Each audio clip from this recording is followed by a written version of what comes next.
Okay, so, well, my name is Tanya Lesstrange.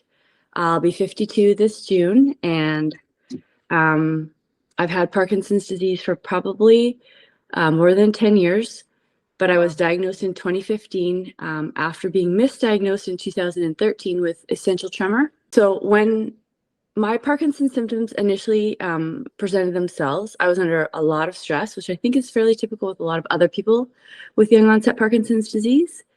Me and my ex-husband, we owned a very busy business. We had a lot of employees. We were responsible for a lot of people's, a lot of households as the owners of the company. So I thought I was just stressed out. I was getting so stressed out I would shake. I thought it was just stress. Well, my first symptoms were, a tremor in my kind of in my foot. I had an ankle tremor in my right foot, and then it kind of progressed to sore, achy muscles in my neck and shoulders, and I'd get really stiff and sore. I was noticing I was more and more fatigued. Like, fatigue was a massive thing for me in the very beginning. So what happened is when I turned 40, or just before I turned 40 in 2000, or in 2020 or 2012, my friend at the time, she said, "Hey, I want you to come and do this thing called the Ride to Conquer Cancer with me." And we rode from Vancouver, Canada to Seattle, Washington. So it's about 250 kilometers. You ride about 125 kilometers on a pedal bike every day, 2 days. And they have this big celebration down there. And you get there, you have to fundraise and all that. So I was training pretty hard for that. When I went and saw the doctor in 2013, because, I went and saw my GP, my general practitioner, he ordered a bunch of different tests to rule out things like multiple sclerosis and things like that. He ordered blood work. And then he sent me to see a neurologist in another town here on Vancouver Island.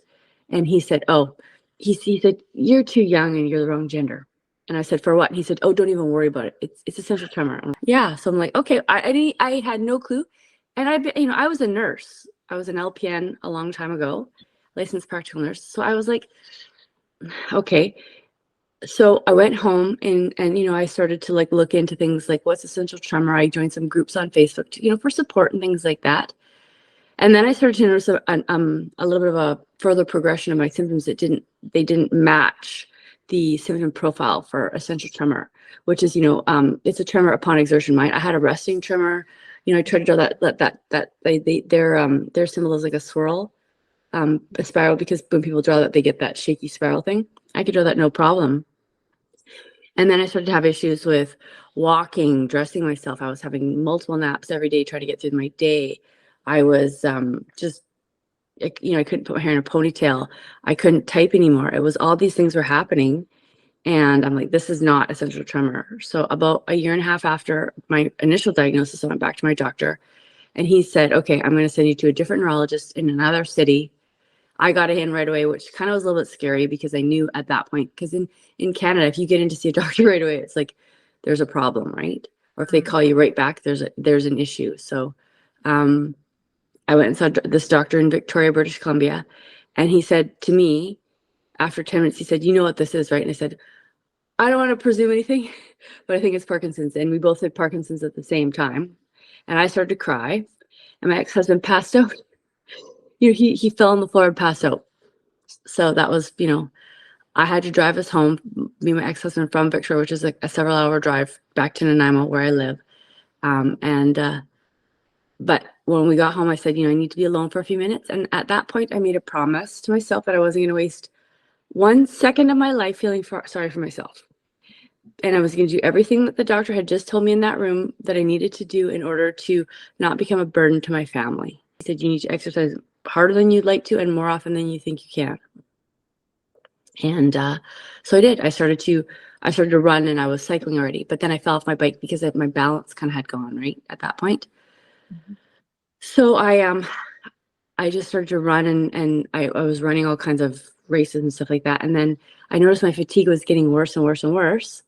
My friend who got me to do this Ride to Conquer Cancer said, "Hey, you should do this thing it's an online fitness program for women. It's called Healthy Role Models.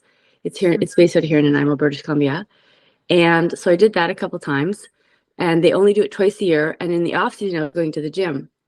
and I was doing more bodybuilding style workouts. And I'm like, I feel way better after doing all this, right? I felt way better after going to the gym and lifting heavier things. And so I just started to do that. And eventually in 2018, I had to quit my job because we sold our business. We made, we had sold our company. We made, pretty good money on that. My position after about a year, because when you sell a business, usually there's a transition time where the owners will come in and help and, transition from the way we did things. So the new owners were doing things. And so I had my position was kind of eventually eliminated after about a year. And so I became a personal trainer because I was at the gym every day. My trainer said, you should become a trainer. So I did. And that's what I've been doing since about 2020. So, after initially before I started medication, fatigue and things like that were a big issue for me.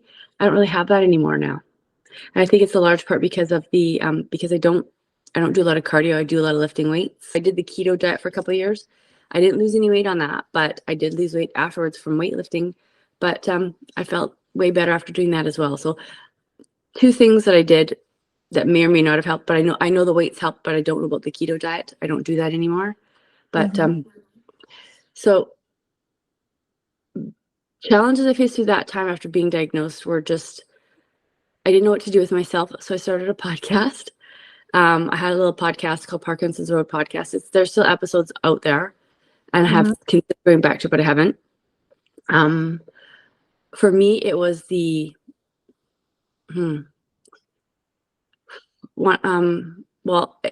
question number 3 here goes into the most unexpected aspects of Parkinson's disease. My husband left me. He had an affair because he wasn't the center of attention anymore. And I was, because I was getting more and more notoriety in our community. I had organized a super walk a couple times here. I was talking to more people. Going to the gym gave me a lot more confidence in myself. I lost a lot of weight, and we got a divorce in we were officially divorced just last year, but I didn't expect that because I was like, oh, not my husband. I did everything I possibly could to not become a burden to him and my kids, and it didn't work for me. So I think having Parkinson's actually kind of prepared me for that a little bit, because I got used to fighting all the time, right? I got fighting your own body, fighting, and just having to work hard, and it made me a lot stronger and mentally and emotionally stronger as a person. So that was a little bit unexpected for me. I think that happens to a lot of people with chronic illness. A lot of people's partners go in and say, I didn't sign up for this, when, well, if you're married, you actually kind of did. You said it in your vows, most likely. But anyway, there's nothing I can do about that now. I'm with a really wonderful person now. He's a man, and he's supported me. I just had DBS in December, and he was there to support me through all of that. So I regret every dose of medication I was ever late in giving anyone with Parkinson's disease, because I know how badly that messed me up now. I mean, I get it. As a nurse, I am you're stretched really thin, right? I mean, you don't always have time to get to everybody on time, but you do your best. But man, now if I could go back, I would be like, I would do something like here, I would try to give them, let them have their own control or something, or advocate more for them. I do that a lot now for people with Parkinson's. Where it has helped me is my understanding of like pharmacology and symptom management and things like that. And I'm not afraid to kind of pipe up a little bit and say, hey, I don't like this medication. I don't like this, or I want you to do this for me, or can we try this? My GP, he said, I've never seen anybody micromanage a disease like you before. And I'm like, and he's like, I would do, he said, I would do exactly the same thing as you.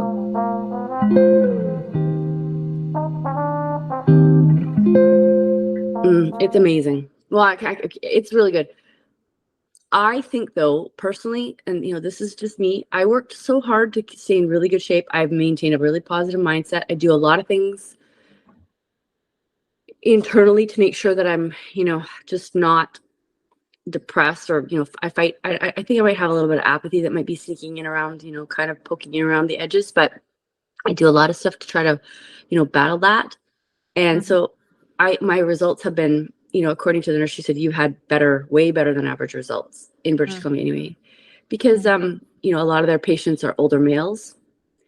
The nurse in the hospital where I had the surgery, he said, I'm the first female DBS patient he's ever had. He was fairly young. He was a registered nurse, and he was also fairly young. but he was working at Vancouver General Hospital, which is where all of the DBS patients in this province would go. Yeah, so that was kind of interesting. But yeah, just the nurse that had, I talked to her at my last programming appointment, which was 1 week ago today, and she said, yeah, it's because you're in good shape and you've looked after yourself, as well as you're very young. You respond really well to the medications. Like when I'm on, I'm just like this. You wouldn't know. My MDS said I'm the only person he's ever given a 0 on the UPDRS score ever in his whole career. And I was like, well, thanks. My secret sauce is medication and exercise and mental health. I'm a counselor. I just took a diploma in applied psychology and counseling, and I'm thinking about going back to school and get my designation as a registered psychiatric nurse. But it was really, for me, it was giving back and becoming I read this article a very long time ago about being your own role model. So I became my own role model. I'm like, I got to look at myself in the mirror. Who could be a better role model to me than me? Just be really diligent about exercise, which is easy when you work in a gym, I guess. But I can't say my diet was the best. It's cleaned up a lot. I'm going to compete in a competition in October, a bodybuilding competition this year. I've got a goal to work towards. I've always got a goal of something I'm working towards. Always there's something I'm working towards. Like I finished school last year. I got, I'm looking for a new job, which I've got hired in a different job in an industry that's more in line with what I want to do for my job, like my career. The key for me, though, is exercise and positive mindset. You have to surround yourself, but you also have to, it has to come from within you. You have to choose it. You have to choose to be a positive person. You have to choose to be I can't think of a better way. You have to always look for the good. Don't ignore the bad, but you always have to look for good, or be appreciative of something. I don't know. I think it's been, and then giving back. I facilitate the local Parkinson's support group for Parkinson's Society of British Columbia. We've got about 60 people now, I think, in our group that have showed up. When I first started facilitating, we had maybe 15 or 20. So I think word is getting out. I think, like people say, self-care. Self-care for me is, trying to get a good night's sleep, which I don't very often. Self-care is I don't drink alcohol anymore. My diet is cleaned up, obviously, a lot, because I'm going to be in front of a lot of people and not very much clothing pretty soon. And so that's important. It's about, and, I don't necessarily listen to what everybody else online is saying about, about exercise. I do what works for me, and what works for me isn't cardio. It's not running and all that. It's lifting. It's lifting heavy weights, more volume, and yeah, obviously some intensity. I have to add cardio in now because I think it's important still, but it really, that, what's really worked for me is that combination of mindset, mental health, physical health, and medication. It really irks me when people say, oh, I'm not going to take, I don't want to take medication. Why not? Oh, well, for whatever reason. Well, okay. I don't know. I think they look a little bit silly. Just, a lot of them are sitting there in that kind of under-medicated state. And I'm like, it would be really easy for you to go to your doctor and say, hey, or, well, in most parts, it will be relatively easy for them to say, hey, I need this. There's still that sort of pervasive attitude of, oh, for whatever reason, it's still out there that if you don't take it now, you'll get better results later. That's been completely disproven. When your disease is never going to be, you're never going to be this young again. You're never going to be this vibrant again. Your disease isn't going to be here. It's always going to progress. I am fortunate that I have an MDS that lives in the same town that I do. I only see him every 6 months. Up until he moved here, I was only seeing an MDS once a year. I'd have to go over to Vancouver. I was also a volunteer patient for a geriatrician. He put on a seminar, and my MDS was there. They did a seminar, like a continuing education credit session for doctors here in British Columbia, about is it Parkinson's or Parkinsonisms, right? And how to differentiate. And so they had me come in to be a patient. I was like, he's like, I have 10-15 minutes to assess these people and let them know they have something potentially for, a chronic disease for the rest of their life. So I got to get through this really fast, and he made me do a couple of things that I was like, I felt he should spend more time, but he really doesn't have the time because he's got to see, 20 patients, 30 patients in a day, potentially, I guess, right? Our healthcare system is a big issue here as well for people managing their disease. So yeah, anything that we could have outside of that would help produce, some sort of information that they could maybe not have to tell their doctor, but the doctor could look at, like data that like a watch or something can collect. The difference between, you can have dyskinesia from the medication, you can have dyskinesia as a wearing off. Is it biphasic or is it peak dose? And they don't, a lot of people as soon as I start saying that, they go, oh, you can see their eyes kind of glaze over. So I can't imagine, and I'm pretty nice to talk to. So I can't imagine some doctor who's got really crappy bedside manner. She starts talking to someone who's just been told that they have that they have whatever, Parkinson's disease. You're in shock. And then they start spewing all this other stuff at you, and you're like, it doesn't go in, right? Even if your caregiver, who's most often your spouse, is like, well, mine passed out. So we spent the next 10 minutes trying to revive him,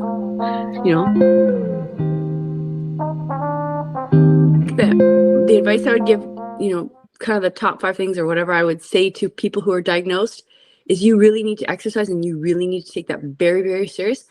That should become the top priority in your life. Exercising and looking after yourself. Because you cannot pour from an empty cup. You cannot put a mask on you can't help other people if you can't help yourself, right? And if you can't look after yourself, it's going to give you, being physically fit does a lot more for you than anything else, and then with that kind of sort of right beside that sort of your medications, because you cannot exercise appropriately if you can't move, right? You still need to have medication. You can push through and it will get better, but you need to have something that will help you get to a state where you can move with, some safety and things like that. If you need to look after your mental health, you need to go see a counselor, spend the money on that if you can. I think like here in British Columbia, I know that our Parkinson's Society offers counseling through their they have some in their offices that you can call over. I am a volunteer counselor at the Nanaimo Family Life Association. So I know for a fact that we have low cost counseling. It's free, or you can pay like $5, whatever you can pay. It's on a sliding scale. Get some support. It was really hard for me to have to ask for help. I'm a very independent, very, very independent person, and asking for help is very hard. Being publicly, using a walking stick or cane in public was really hard for me. I use one of those little motorized carts in the store, and I actually kind of, I shouldn't say that. I really actually like that because people just get out of your way. But I don't look like I belong in that, and it was really hard for me to accept that kind of help and be, people had to help me unload my groceries out of my cart and stuff like that. I didn't like that. Yeah. So you have to be prepared you have to be a little bit more vulnerable. Also, you also need to start making yourself aware of. Start reading or talking to other people with Parkinson's. Go to a support group, do research, whatever. And also you need to kind of put on your thinking hats here too. Like you're a little bit research hat, right? Like all of this garbage on the internet about, oh, you can do this, you can take this will cure you. The first thing I said at one of the support groups that I led is like, there's no such thing as a cure for cancer. There's no such thing as a cure for Parkinson's. If someone tells you they have a cure, you need to run away from that person right now because they're lying to you. They're trying to sell you something. This isn't even a cure. This DBS, it's only symptom management. And the quicker you kind of acknowledge and understand that, the better you'll do. Our episodes, it's called the Parkinson's Road Podcast, and you can find it pretty much anywhere you find other like any kind of podcasts. I think I'm on all of the platforms. I didn't put myself there. I don't know.